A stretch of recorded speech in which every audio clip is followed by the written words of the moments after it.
பெண்கள் திருமணமாகிவிட்டாலே தான் நினைக்கக்கூடிய ஒரு துறையில் ஜொலிக்க முடியுமா என்று கேட்டால் கேள்விக்குறியாகிவிடும். அதுவும் தாய்மை அடைந்து விட்டால், தாயாகிவிட்டால் சில துறைகளில் வேண்டுமானால் மிகப்பெரிய அளவில் வரலாம். ஆனால் விளையாட்டு துறையில், அதுவும் குறிப்பாக தடகள துறையில் தாய்மையான பின்பு ஒரு பெண்ணால் ஜொலிக்க முடியுமா, லட்சியத்தை அடைய முடியுமா, சாதனை பண்ண முடியுமா என்று கேட்டால் பெரும் சவாலான பதில் தான் கிடைக்கும். அப்படி இந்தியாவில் பிறந்து 27 வயதான ஒரு பெண்மணி தான் ஜீமா என்கிற பெண்மணி. தடகள போட்டியில் கலந்து கொள்ளக்கூடிய ஒரு வீராங்கனை. காமன்வெல்த் போட்டி ஸ்காட்லாந்தில் நடக்குது, கிளாஸ்கோ நகரில் நடக்கிறது. அங்கே 73 நாடுகள் பங்கேற்றிருக்கிறது. 73 நாடுகளில் 3000க்கு மேற்பட்ட வீரர்கள் பங்கேற்றிருக்கிறார்கள். அதுல ஒரு வீராங்கனை ஜீமா. ஜீமா திருமணமானவர். 2022 ருத்ரா என்கிற ஆண் மகனை பெற்றெடுக்கிறார். பெற்றெடுத்த சில நாட்களில், சில வாரங்களில் அவருக்கு உடல் பிரச்சனை ஏற்படுகிறது. மருத்துவ பரிசோதனை செய்த டாக்டர், உங்களுக்கு ஆரித்ரிக்ஸ், நன்றாக உள்வாங்கிக் கொள்ளுங்கள், ஆரித்ரிக்ஸ் என்கிற மூட்டு வலி அபாயகரமானது, இந்த நோயை குணப்படுத்தவே முடியாது, ஆனால் நோயினுடைய தீவிர தன்மையை கட்டுப்படுத்தலாம் என்று சொன்ன பொழுது ஜீமா மனதளவில் உடைந்து போய்விட்டார். தடகள போட்டியில் வீராங்கனையாக பதக்கம் வாங்குவதுதான் என்னுடைய லட்சியம் என்று இருந்த பெண்மணி ஜீமா டாக்டர் சொன்ன உடனே உடைந்து போய்விட்டார். அதோடு போய் மூளையில் உட்கார்ந்து கொள்ளவில்லை. மாணவர்களே, நன்றாக நினைத்து பாருங்கள். குணப்படுத்தவே முடியாத ஒரு நோய், ஆனால் கட்டுப்படுத்தலாம்.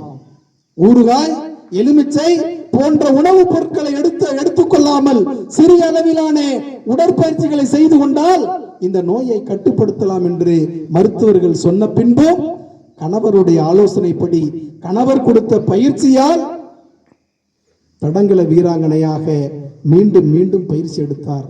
வட்டு எறிதல் போட்டியில் பயிற்சி எடுத்தார். தாய்மை அடைவதற்கு முன்பு 48.08 மீட்டரை வட்டு எறிதலில் வீசியவர் ஜீமா. இப்பொழுது பையன் பிறந்துட்டா, தாங்க முடியாத மூட்டு வலி, வீட்டில் அன்றாட பொருட்களை தூக்கி வைப்பதே பெரிய சவாலாக இருக்கிறது. இந்த சூழலில் குணப்படுத்த முடியாத நோய் என்று தெரிந்த பின்பு பயிற்சி எடுத்துக் கொள்கிறார். மாணவர்களே, கொண்ட கொள்கையில் சாதிக்க வேண்டும் என்கிற தளராத தன்னம்பிக்கையில் பயிற்சி எடுத்துக் கொள்கிறார். பயிற்சி எடுத்துக்கொண்டு இப்பொழுது நடக்கக்கூடிய ஸ்காட்லாந்து கிளாஸ்கோ நகரில் நடக்கக்கூடிய போட்டிக்கு இந்தியாவினுடைய வீரர்கள் பட்டியலில் ஜீமாவும் ஒருவராக போகிறார். போகின்ற பொழுது 4 - 5 வயது கொண்ட மகன், ருத்ராவின் வயது 4 - 5 வயதுதான் இருக்கும். அந்த ருத்ரா மகன் சொல்லுகிறான், அம்மா போய் வாருங்கள், நீங்கள் வருகின்ற பொழுது நான் விளையாடுவதற்கு ஒரு பதக்கத்தோடு வாருங்கள் என்று சொன்னான். இங்க ஒரு பக்கம் மூட்டு வலி, குணப்படுத்த முடியாத மூட்டு வலி, இன்னொரு பக்கம் தன்னம்பிக்கை, இன்னொரு பக்கம் இந்தியா தன்னுடைய வீரர்கள் பட்டியல் ஜீமாவை இணைத்திருக்கிறது. கண் கலங்கிய நிலையோடு அப்படியே வருகிறேன் என்று சொல்லிவிட்டு போன தாய், மாணவர்களே, நம்ப முடியாத அளவிற்கு வட்டி எறிதலில் இந்தியாவிற்கு பதக்கம் பெற்றுக் கொடுத்த தாயாக யார் இருக்கிறார் என்றால் ஜீமா இருக்கிறார். இப்போ ஸ்காட்லாந்துல கிளாஸ்கோ நகர்ல எவ்வளவு எரிஞ்சிருக்கிறாங்கன்னு பாத்தீங்கன்னா 58.85 மீட்டர் எரிந்து வெண்கல பதக்கத்தை பெற்றிருக்கிறார். மகனுடைய ஆசையை நிறைவேற்றி இந்தியாவிற்கு பதக்கத்தோடு வருகிறார்.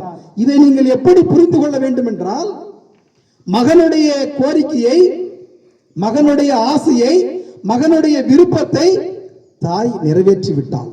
ஜீமா, இந்திய தாய் ஜீமா நிறைவேற்றி விட்டால் நீங்கள் எப்படி புரிந்து கொள்ள வேண்டும் என்றால், உங்களுடைய தாய் வீட்டில் ஒரு ஆசையோடு இருக்கிறார்.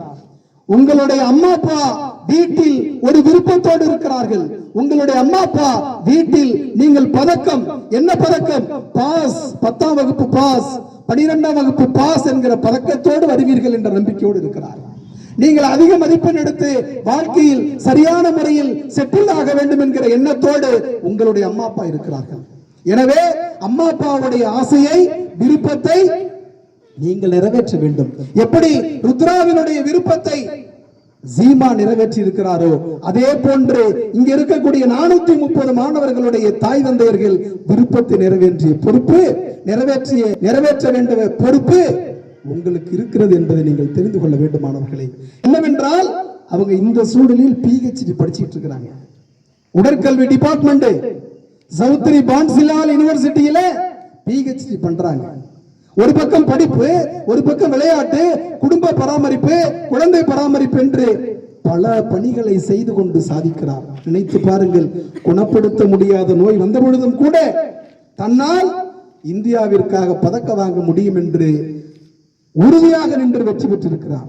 இதைத்தான் வள்ளுவர் தெய்வத்தால் ஆகாது எனினும், நன்றாக நினைச்சுக்கங்க, தெய்வத்தால் ஆகாது எனினும் முயற்சி தன் மெய்வருத்த கூலி தரும். உங்களுடைய முயற்சி, உங்களுடைய தன்னம்பிக்கை போட்டால் நிச்சயம் வெற்றி பெறலாம், வெற்றி பெற வேண்டும்.